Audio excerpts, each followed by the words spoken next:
Hey guys, today's review is American Beauty with Kevin Spacey, Annette Bening. I was 13 when American Beauty hit the theaters in 1999.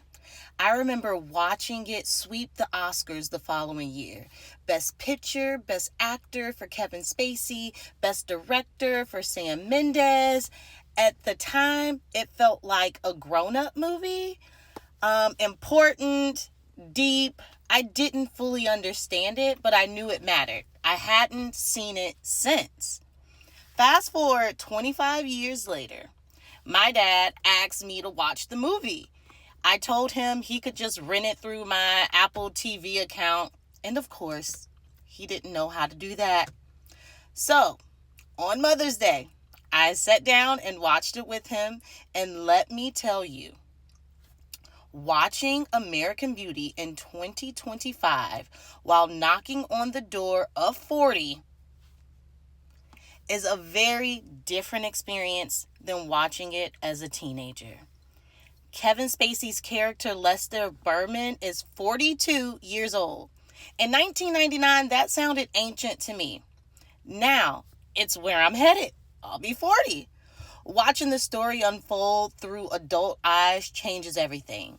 Lester's crumbling marriage, he's sleepwalking through a corporate job that he hates. He starts working out, smoking weed in the garage, and fantasizing about his teenage daughter's best friend.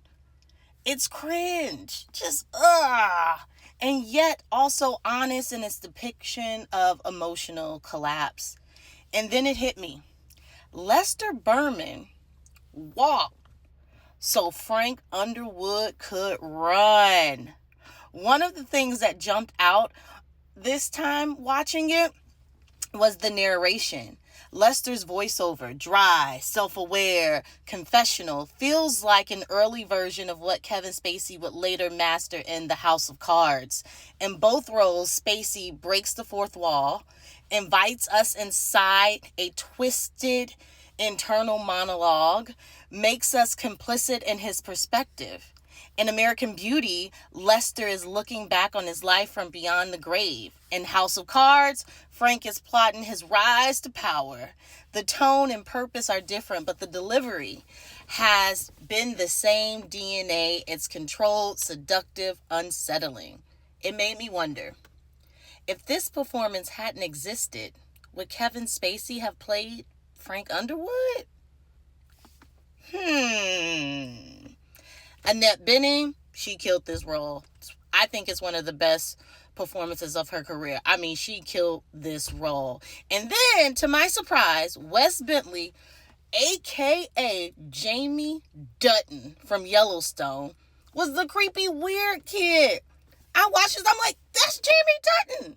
And so, I just, he wasn't Jamie Dutton 25 years ago. But he is now, and I don't like him. I still don't like you, Jamie. Still don't like you.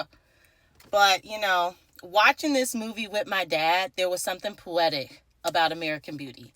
The movie centers on a deeply dysfunctional father-daughter dynamic, and I'm sitting there with my own father, who is thankfully nothing like Lester Berman.